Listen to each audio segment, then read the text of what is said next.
We got a thumbs up, so I think it's working. Yay! Awesome. Great. Thanks so much for for joining me. Thanks so much for joining me, Hannah. You're welcome.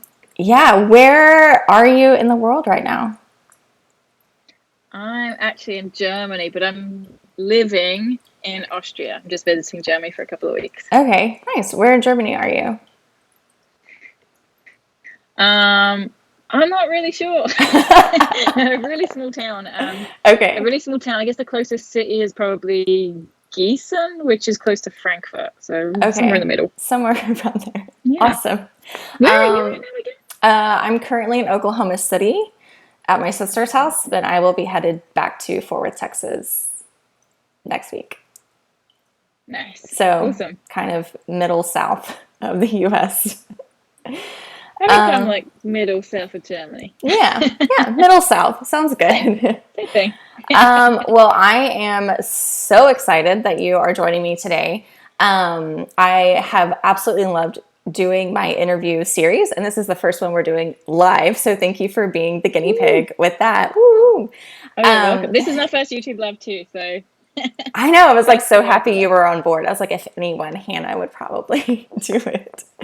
So, yeah, I'm really excited to have you on. For those of you that don't know, Hannah Dixon is the founder of the Digital Nomad Kit. She is an education provider for people who want to learn to have a career remotely, freelancing, entrepreneurship. She's kind of in that space. She's trained over 9,000 people already and counting.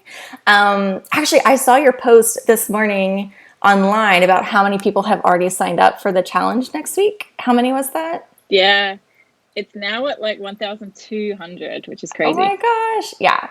So it It's a just big one. shows that, I mean, everyone I know that's taken the course, I was a student as well. That is how I know Hannah. Um, Everyone that I was taking the course shares it with everyone and talks about it because it really has like kickstarted all of our journeys, which is why I thought Hannah would be perfect to talk to today. Especially in these like crazy times where people are going through a lot of transitions, like this might be perfect for them. But before we get into all of that, let's talk about you a little bit and how you started your online and remote work journey. Sure. It was a long-winded path, so I'll try and keep it short. It So usually I is.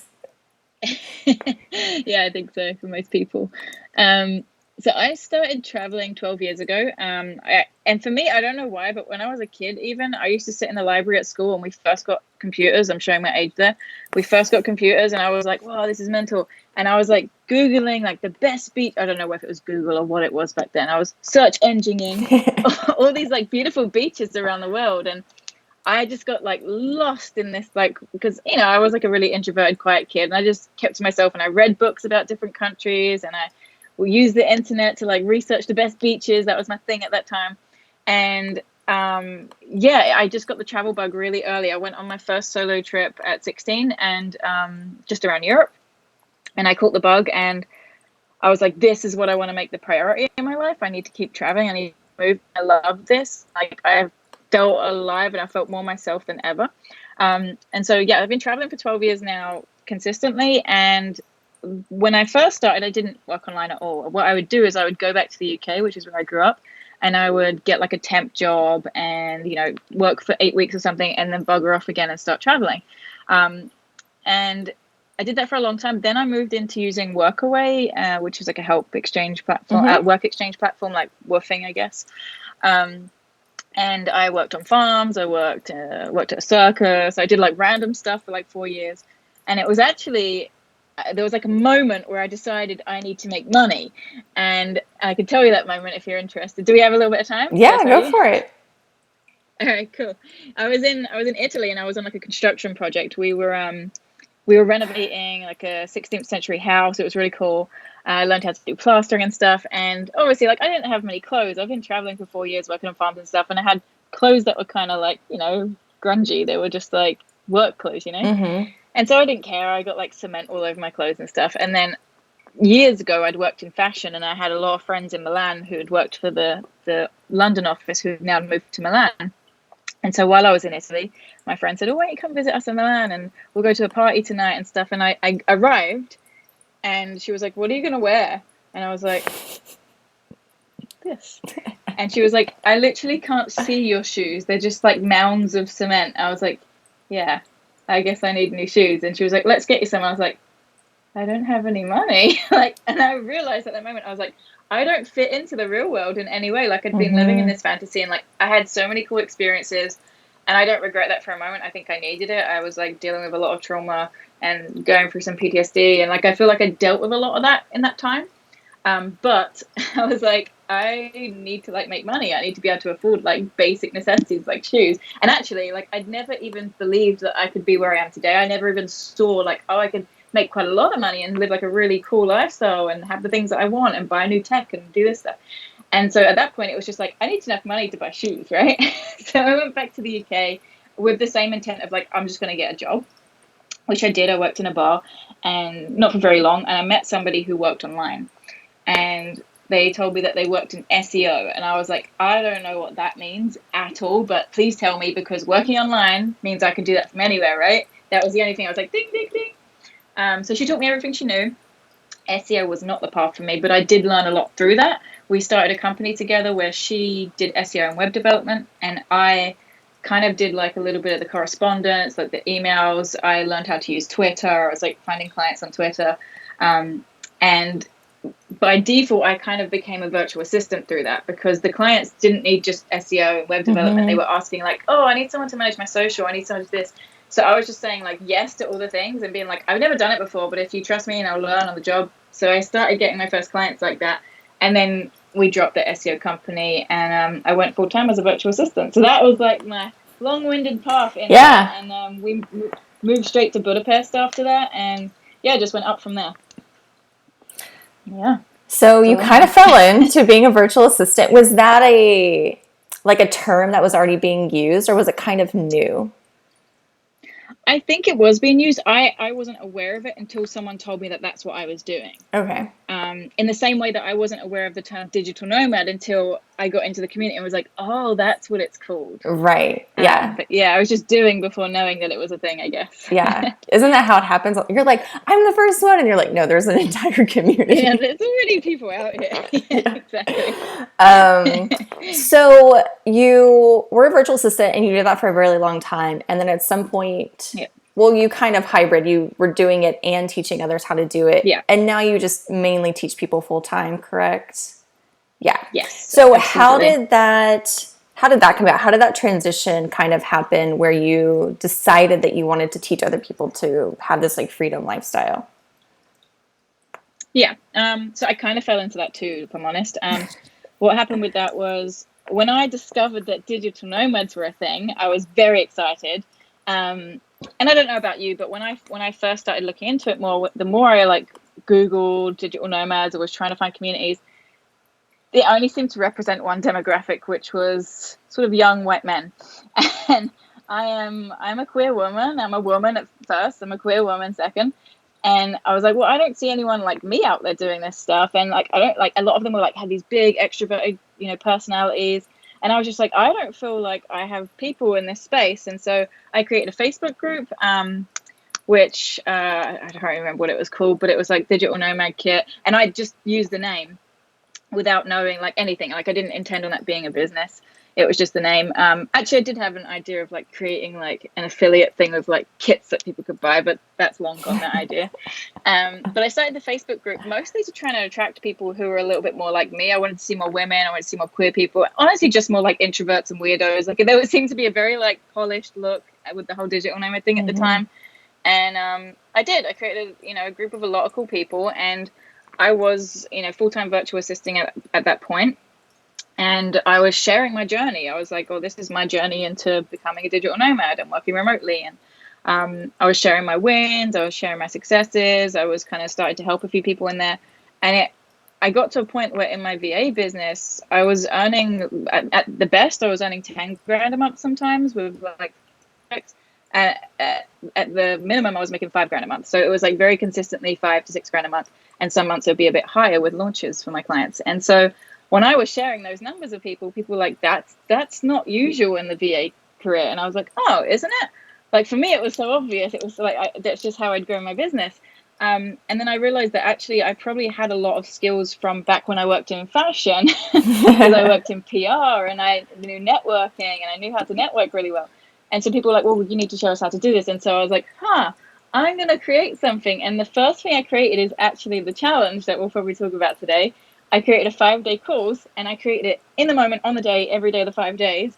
And It's still the same course that I have today. And there's like 9,000 students later. So that's kind of how it transitioned into that. I had no idea. That's crazy.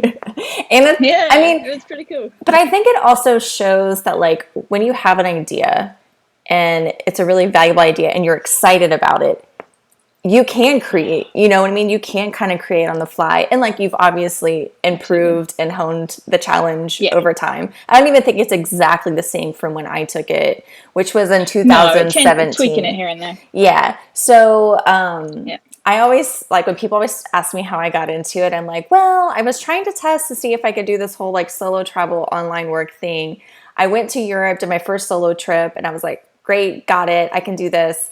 And then I came back and I saw a Facebook ad and it was it was like for the 5-day challenge. And I just learned about like being a virtual assistant like a month before. It was like, Facebook was like listening to my conversations. Oh, they do. I know. But I was like, okay, why not? And I did the challenge and I was like, I can do this. Right? Like, I think that was such a great, and I've done a lot of challenges since then. Anyone who's in the online space, you like do challenges, you do online courses, you do all sorts of stuff.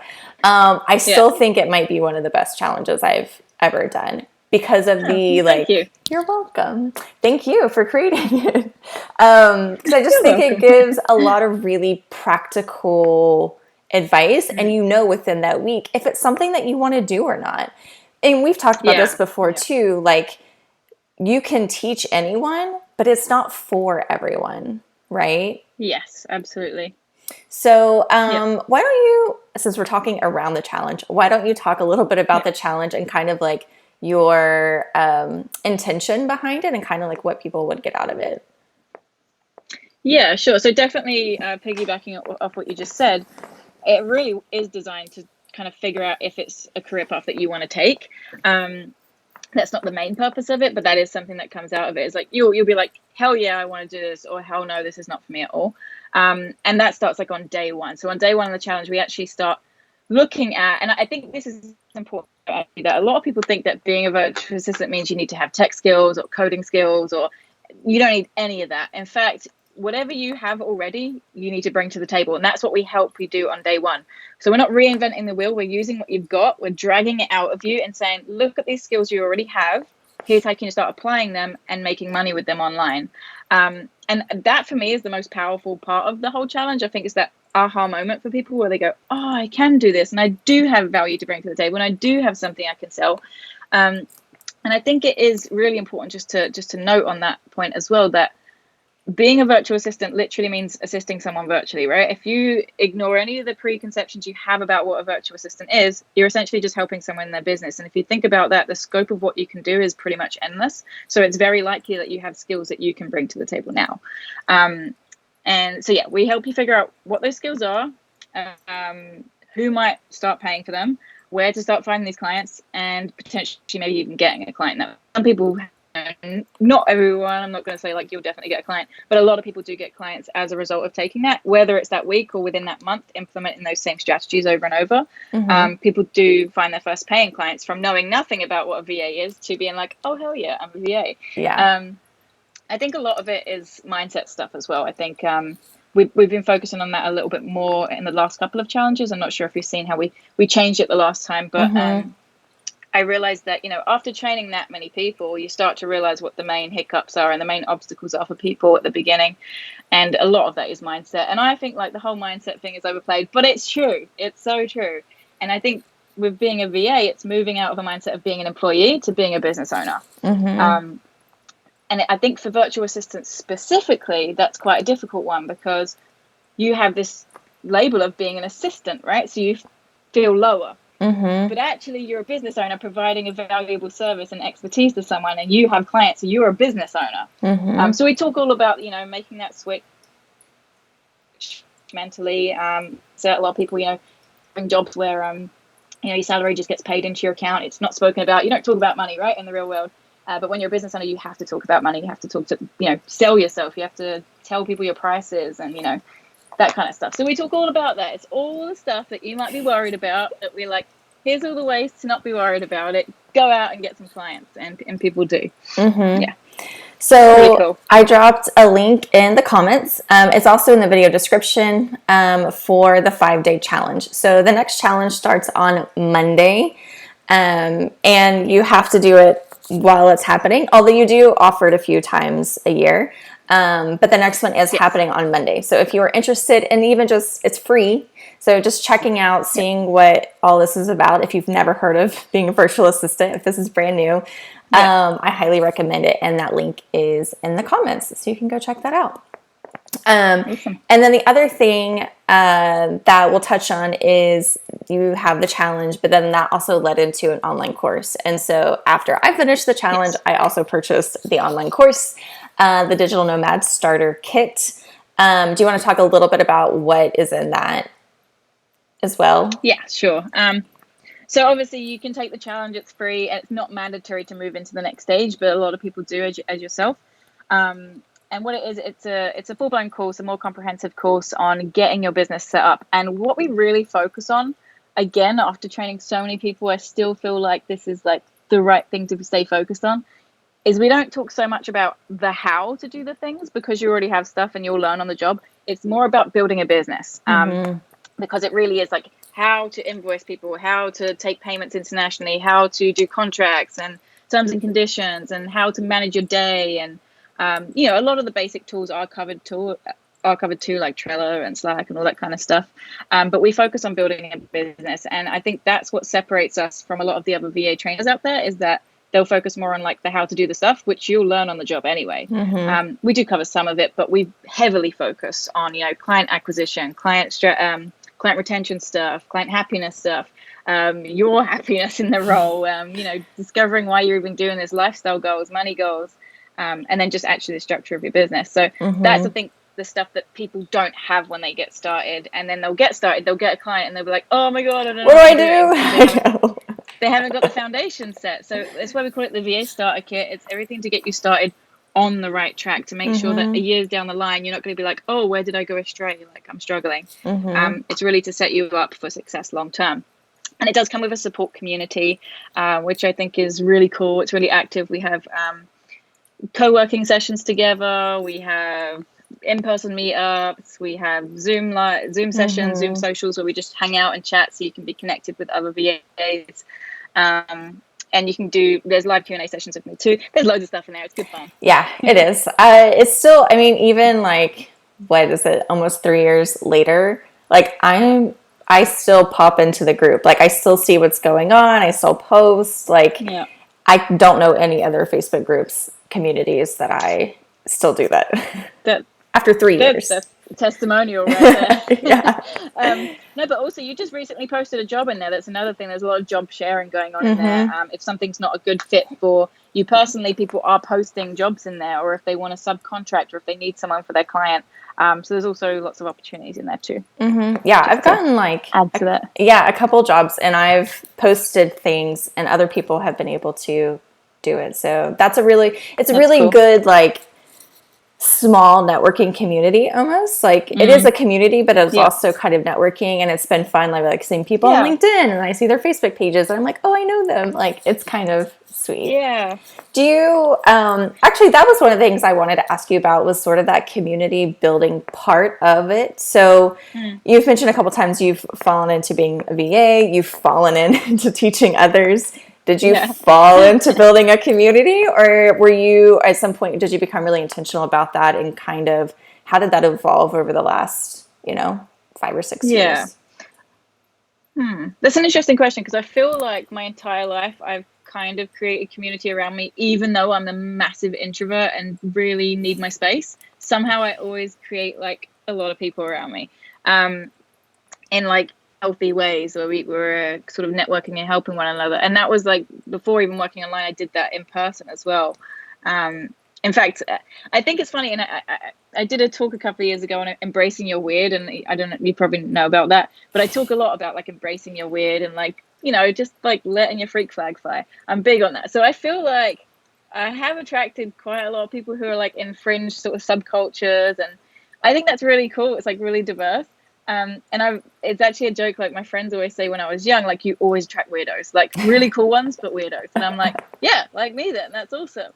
And so I feel like I've kind of done that online because I think that people see each other in other people, or see themselves in other people. And I think that that's kind of how it's been. Like I am this big introvert, but I have an energy that draws people together, and I'm not really sure why. But at a certain point, I stopped rejecting that and I embraced it. Like you said, I was more intentional about it. And so then I did have to do some training on like community leadership, community management, how to, you know, keep the sort of culture of D&K intact while bringing in more people, because it is growing all the time. And that's something I'm still working on. But yes, it's definitely become more intentional rather than just an accident over the years. Yeah. Well, I would say you've done a really good job at it, as evidenced by the fact that I still show up. I still pop in from time to time. Thank you. Okay, so let's switch gears a little bit into the digital nomad part of your life. So we've kind of touched on it a little bit, but working online allowed you to travel. And you've already mentioned that you grew up in the UK, so I imagine you've traveled around Europe quite a bit, to some degree anyway. It's like basically a doorstep, isn't it? Yeah.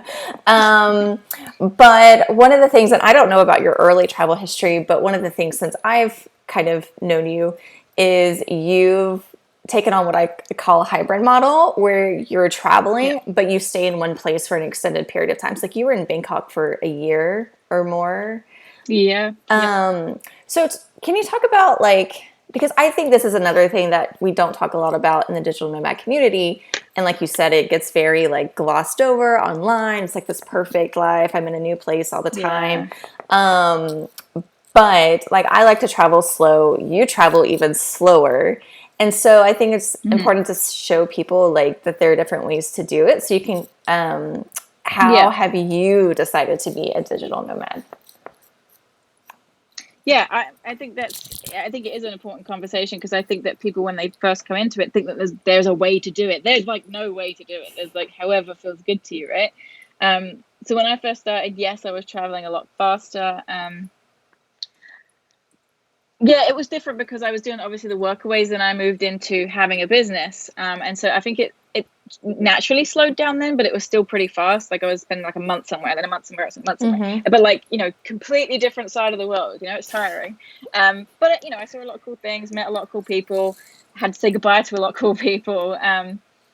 And what I realized actually for me personally, and probably for a lot of people as well, because I've met a lot of people who have a similar sentiment on this, is that I felt like I knew that like my idea of home was always transient. It wasn't like a fixed place, but I did need some sort of stability, and not necessarily routine, because I'm not one of these people with like a morning thing or anything like that, but like having like a local community that I can connect to, or having friends in a place that I know are reliably always there. That became important for me. And I know you've done a lot of house sitting yourself, but I realized like I need animals sometimes. Like I really enjoy the company of animals. So I did a lot of house sitting, like long-term house sits.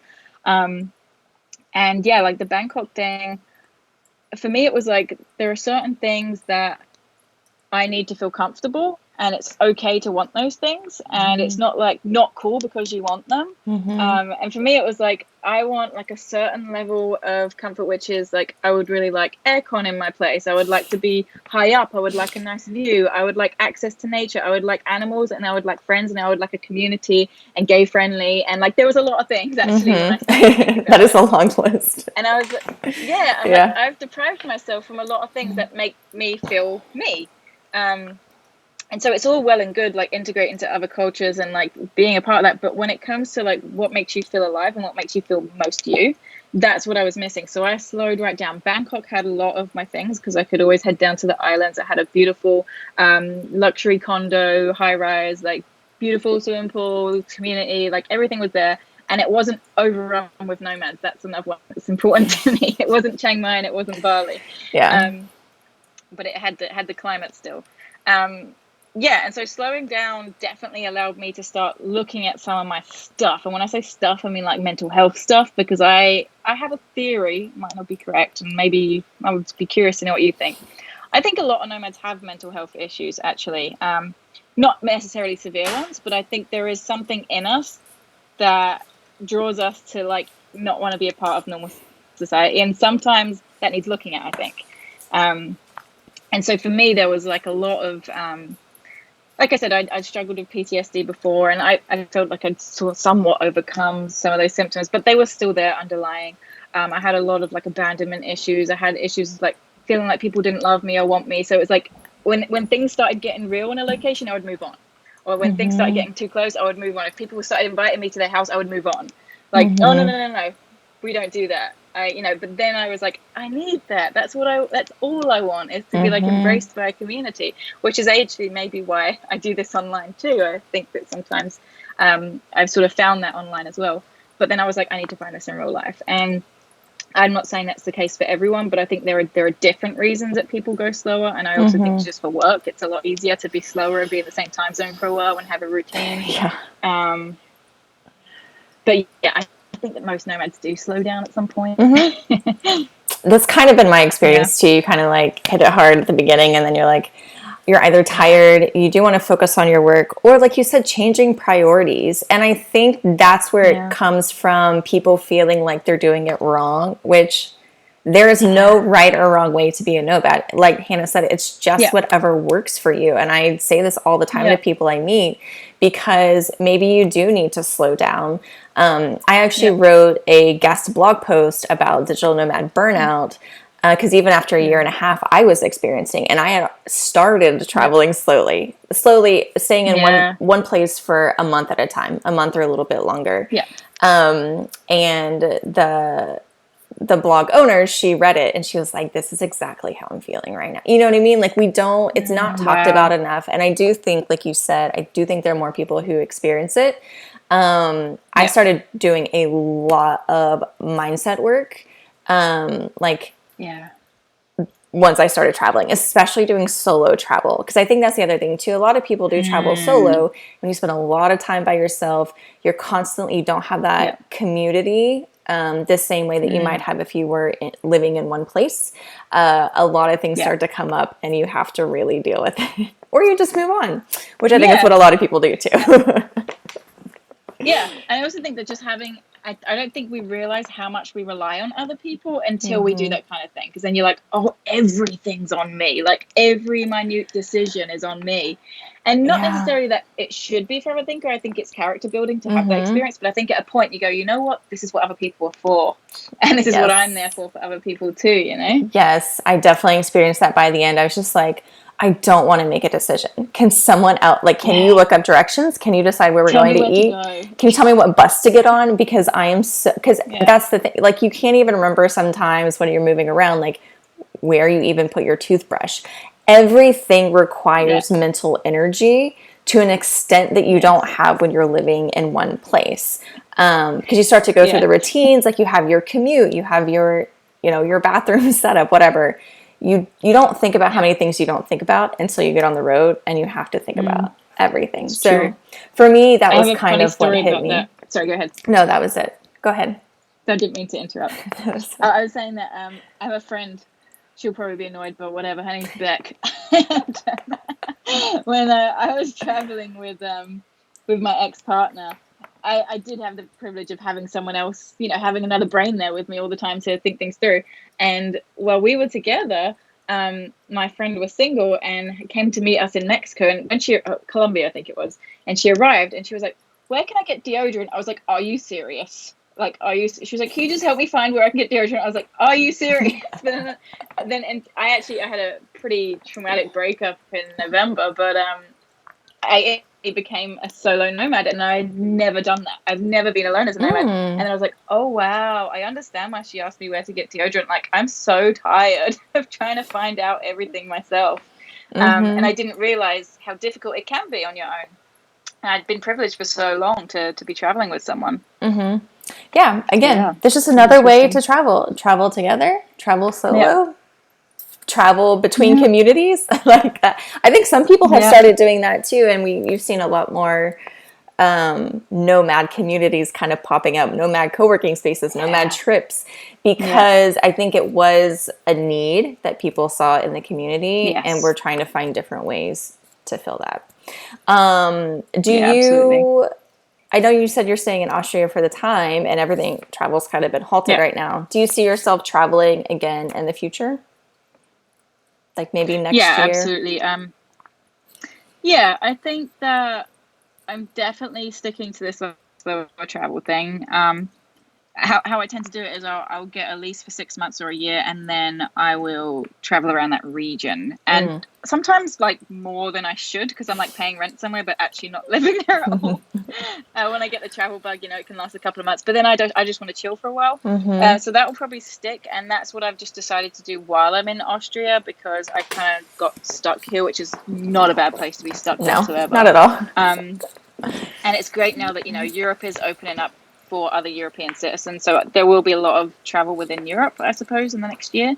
But my goal is to get back to Bangkok. That's where I feel really good. That doesn't seem feasible probably for the next year. But when there's a window of opportunity, I'll probably just do the same that I'm doing here there. That's my plan. I just want to get back to that area of the world. Yeah. Awesome. How about you? I'm just going to stay in Texas, my family, probably through the end of the year, because also the holidays are coming up at this point. So for me, it's like, why leave now? And then I'll probably look to start traveling maybe in February or March of next year, kind of just seeing how things going. Because I do travel via house sitting. And so that makes it a little challenging too. Right now. But maybe I'll consider a different model. That's the thing. Like, there are options. Like maybe I'll consider getting a short-term lease somewhere in a furnished apartment, or, just trying to, because I was actually in Utah for the last month. My cousin lives there, so I was kind of mainly just there just visiting, and then I was like, I'm just gonna stay. I'm just gonna stay and hang out. But even just that like change of pace, change of location, I feel like really kind of energized me again. So it is. Yeah. It's something that I know that I need, and so figuring out how to do that kind of during all of this is kind of, a challenge, but it's okay. I'm getting a lot of good family time, so it's okay. Yeah, exactly. I feel like a lot of people are getting that now, and I think that we are starting to value our families a bit more. That's the sense I'm getting. Actually, I might be going next month. It's September. Yeah, so October. They actually have I think it's co-working Bansko. I think that's what it's called. They have like a whole month just co-living just for female digital nomads. Like there's a lot of stuff like that happening now, like longer term experiences. So yeah, I might do that, stuff like that. Yeah, and maybe I'll see you in person at the 7 and 7 conference next year. Maybe. Yeah, I was supposed to go this year, and I was really excited. So we'll see how next year goes. Oh, you had a ticket for this year? Oh, I didn't remember that. Damn. Yeah. Hopefully next year they'll be able to go ahead. Hopefully. We'll see. Okay, well, you've shared a lot of great information. Thank you so much for being here. Do you have any like last minute, like just your best advice for people who are looking to get started? Like what is the one thing that you would tell them? Join a 5-day challenge. No. I would just say like it's actually not bad advice though. No, it's not. It's really great advice, actually. No, I would say like stop doubting yourself, because there are people with less skills and less knowledge than you already making a lot of money doing the thing that you're thinking about doing. So get yourself out there. Your skills and your gifts are needed, whether you see it or not right now. So definitely take the challenge, because we're going to show you what they are. Yeah, that's true. Yeah. And final question: what are you like reading, watching, or listening to? It doesn't have to be business related, but just like what's in your entertainment world right now? Sure. Well, we'll do one business one. It's a book by Pat Flynn called Will It Fly. So I've been reading that recently with some friends because they're starting a business, but it's actually been good for me. So it's really good for like the beginning stages. Will it fly? Like, will your idea work? Basically, it's a pretty good book with lots of exercises in it. And actually, if you do take the challenge and feel like taking up that book suggestion, they probably go really well together. Now I'm thinking about it. That actually sounds like a good compliment. Yeah. And then entertainment wise, I just started paying for Disney Plus, so that's exciting. I was like, I'm not a big fan of like animated movies, to be honest. Like, I'm not huge on them, but I was really wanting to watch The Jungle Book recently and Edward Scissorhands. I had a thing. I was like, I need to watch them, and I saw that Disney Plus had both. And then when I paid for it, I was like, oh my god, there are so many good things on here. There is. I was the same way. Yeah, I was like, I've already got Netflix. Like, I know. I just wanted to watch one thing, so I did a trial, and then I was like, oh, like 1 week I went down their like nature documentaries rabbit hole. Yeah, that's what got me. It's all the National Geographic stuff. I know. And so I was like, I just did that, and then I'm like, okay, well, and then there, Disney kind of has everything, so there's a lot more than just animated movies. Yeah. Yeah. Also, I was like, I've never been like really into the Marvel series, but I did like, which one was it? I liked Black Panther, and I liked one of the Thor ones. And I was like, while I have access to Disney Plus, I could just do all of them. Yeah. So yeah, that's where I've been at entertainment wise recently. Nice. I mean, me too. So if you haven't tried Disney Plus, do your free trial and see if there's more. Yeah. See if there's more in there that you might like, because you might be surprised. Cool. Was there anything else that you wanted to share that you didn't feel like you had an opportunity to? No, I feel like I spoke a lot. Speak a lot. Speak a lot. Yeah, no, it was really good. I think it was really important just to show people that there are all sorts of ways to live the online like work life and travel life. There are so many different ways to do it. Hannah has found her own way, and she's been sharing that with others. So just find your community. I guess that's what I would say. Like, wrap it up. Like, find your people. They're out there. Trust your skills and find your people, and you'll be great. So thanks so much, Hannah, for joining me. Thank you for having me. Yeah. And just a quick reminder, the challenge starts on Monday, and then the full course will open next Friday. So if you are interested in either of those, the links are in the description. And I put the challenge link in the comment. And final note that if you take the challenge, and if you're already like, hell yeah, I want the course, if you take the challenge, you get some bonuses when you join the full course too. There you go. So there's benefit in taking part. There is. So awesome. So thanks so much. I hope you guys, more benefit. I hope you guys enjoyed this and found value in it. Be sure to subscribe. I have new videos every Tuesday, and I have little bonus videos here on Thursdays. And I will see you next week. Ciao. Bye.